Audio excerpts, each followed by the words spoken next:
Hi students, आज हम discuss करेंगे keys in database management system.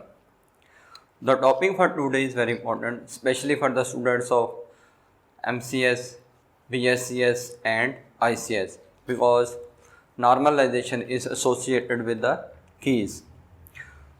Therefore, I would like to request you please watch this video till the end.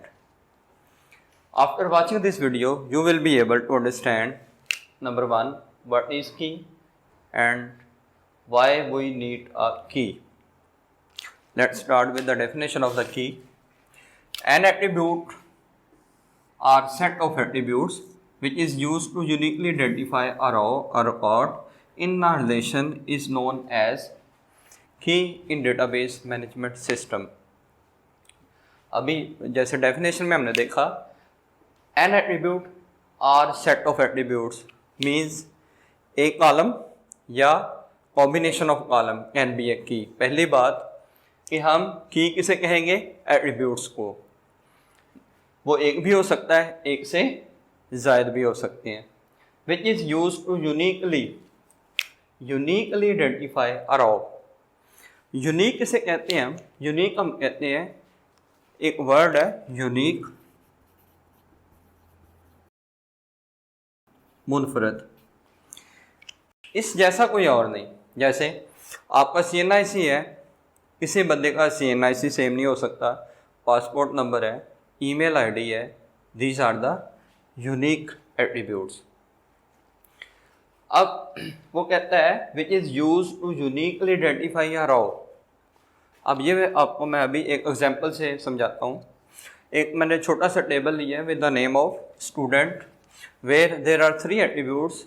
The first attribute name is name, second one is age and the last one is department number. These are called attributes. Name attribute है, age भी attribute है, department number भी attribute है। There are 4 tuples 1, 2, 3 and 4. इनको आप record भी कह सकते हैं। Tuples is equal to records equal to rows. अब देखें ना, आपकी जो रो है, जैसे ये सपोज कर लीजिए फर्स्ट रो है विद द नेम ऑफ हानिया, तो यहाँ पे हानिया के रिलेटेड ही सारी इन्फॉर्मेशन होगी। हानिया की एज कितनी है, डिपार्टमेंट कौन सा है, हानिया की क्लास कौन सी है, हानिया का ड्रेस कौन सा है, सेल नंबर कौन सा है, ईमेल आईडी है। जितनी भी इंफॉर्मेशन होगी इस रो में, वो सारी की सारी एक ही स्टूडेंट की होगी। दैट इज़ वाई इस स्टूडेंट जो रो है, इसको हम कह सकते हैं रिकॉर्ड, ठीक है। और टेक्निकल नेम जो है डेटाबेस मैनेजमेंट सिस्टम में रो का, वो है टपल। सो टपल, रिकॉर्ड और row one is the same thing. चले, ये क्लियर हो गया रो किसे कहते हैं। तो यहाँ पे था यूनिकली आइडेंटिफाई अ रो। अब हमें एक ऐसा एट्रीब्यूट चाहिए जो यूनिकली, जो सर्चिंग पैरामीटर में सिर्फ एक रो बाहर निकाल दे। अगर आपके पास ये 1000 मिलियन ऑफ रिकॉर्ड्स हैं, रोज हैं, तो मेरे पास कोई ऐसा एट्रीब्यूट है कि मैं उसका एक जैसे नेम दूं तो सिर्फ एक रो बाहर आए, ठीक है ना। अब यहाँ पे क्या प्रॉब्लम है? देखिए, हानिया नाम से सर्च करूँगा, हानिया अगर मैं लिखता हूँ तो हानिया ये भी है, तो दोनों का रिकॉर्ड आ जाएगा। इसी तरह अगर मैं एज को सिलेक्ट करता हूँ तो कई लोगों की एज सेम होगी। डिपार्टमेंट सिलेक्ट करता हूँ, 10 डिपार्टमेंट है, सपोज 10 डिपार्टमेंट इस कंप्यूटर साइंस, तो बहुत सारे स्टूडेंट्स इस डिपार्टमेंट में होंगे। तो मुझे एक ऐसा कॉलम चाहिए जिससे मैं यूनिक रिकॉर्ड, यूनिक रो को एक्सेस कर सकूँ। लाइक अभी मैं आपके सामने लिखता हूँ,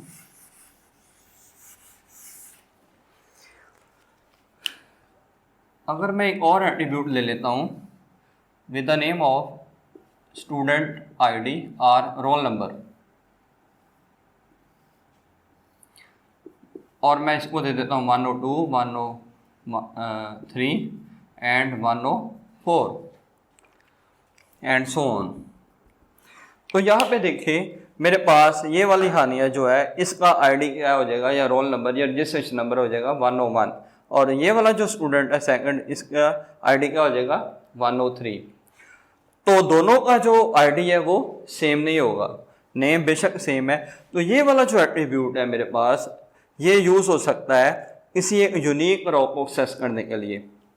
लाइक एक क्लास है, एक क्लास में स्टूडेंट्स हैं, बहुत से स्टूडेंट्स एक ही नाम से हो सकते हैं। Suppose there are so many students with the name of Ali, I call stand up Ali. If there are 4 students with the name of Ali, 4 will confuse which one is called. But if I call student ID 103, stand up please, only one student will respond. That is why this attribute, we may say that this is the key attribute. ये जो attribute है इसको हम की attribute कह सकते हैं कि इसकी मदद से हम एक यूनिक रो को एक्सेस कर सकते हैं। एक और एग्जांपल लेते हैं। सपोज कर लें आप पंजाब यूनिवर्सिटी की वेबसाइट खोल लें, वहाँ पे आप सर्च करना चाहते हैं रिज़ल्ट, स्टूडेंट्स का रिज़ल्ट सर्च करना चाहते हैं, वहाँ पे लिखेंगे गूगल पे जाके, तो यहाँ पे जो रिज़ल्ट वाला पेज आएगा वहाँ पे कुछ इस तरह एक टेक्स्ट बॉक्स आ जाता है और यहाँ पे लिखा है रोल नंबर और सबमिट। मीन्स कि वो आपसे जस्ट एक एट्रीब्यूट, रोल नंबर वाला जो एट्रीब्यूट है, इसी तरह पीछे डेटाबेस मैनेज है, रोल नंबर है, स्टूडेंट का नेम होगा, स्टूडेंट के मार्क्स होंगे, जितने भी सब्जेक्ट के मार्क्स हैं, एक रो के अंदर सारे स्टूडेंट का रिकॉर्ड है पड़ा हुआ है। लेकिन वो आपसे सिर्फ एक एट्रीब्यूट मांग रहा है, रोल नंबर। आपने रोल नंबर देंगे, जो रोल नंबर आप लिखेंगे, सपोज ये कोई रोल नंबर है, तो इसी रोल नंबर के अगेंस्ट वो डेटाबेस में से वो रो को सर्च करेगा और उसके रिलेटेड जितनी भी रिकॉर्ड है वो आपके सामने प्रेजेंट कर देगा। इसी तरह बहुत सारे ऐसे एट्रीब्यूट्स हैं जिनको आप की एट्रीब्यूट्स कह सकते हैं। लाइक आपका CNIC नंबर है, रजिस्ट्रेशन नंबर होता है यूनिवर्सिटीज़ में, पासपोर्ट नंबर हो सकता है, आपका सेल नंबर हो सकता है, ईमेल आईडी हो सकता है। These are all the key attributes. तो जो हमारा टास्क 1 था, व्हाट इज़ की, आई थिंक वो कवर हो गया। अब हम शुरू करते हैं second, why we need a की।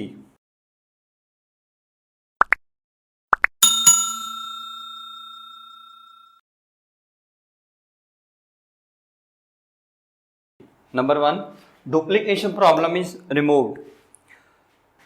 मीन्स हमारा जो रिकॉर्ड होगा वहाँ पे डुप्लीकेट रिकॉर्ड्स एंटर नहीं हो सकते।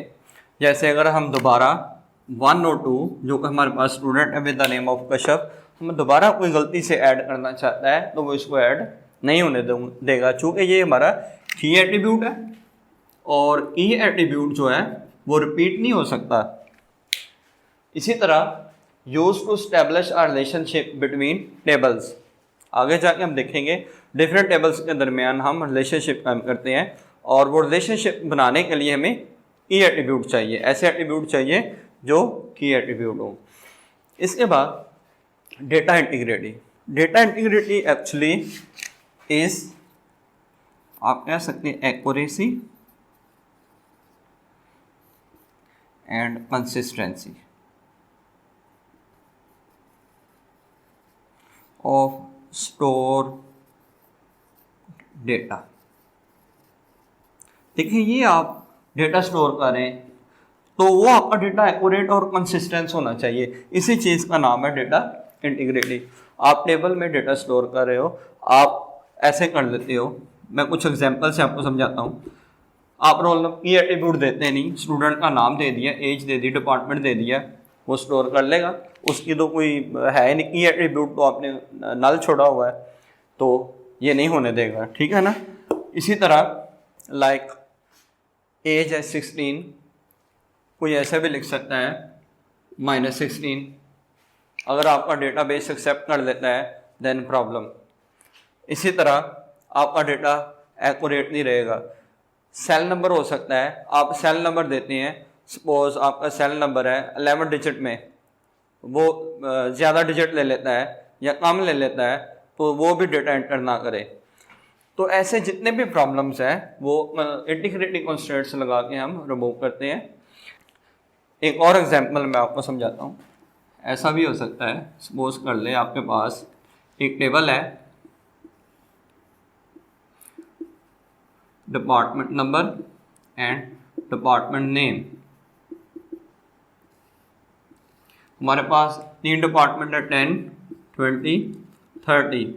सपोज 10 डिपार्टमेंट है कंप्यूटर साइंस का, 20 है आपके पास इकोनॉमिक्स का, 30 है आपके पास सोशियोलॉजी का।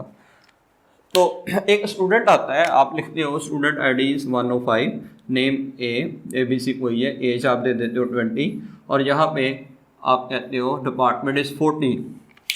वो इसको नहीं सेव करेगा, चूँकि यहाँ पे आपने डिपार्टमेंट दे दिया 40, और यहाँ पे देखें डिपार्टमेंट वाले जो टेबल में जो डिपार्टमेंट का आपने टेबल बनाया है, जब भी आपने नया डिपार्टमेंट बनाना है तो वो यहाँ टेबल में आपने ऐड करना है, जबकि आप जो स्टूडेंट ऐड कर रहे हो वो डिपार्टमेंट नंबर 40 में है, जो एग्जिस्ट ही नहीं करता।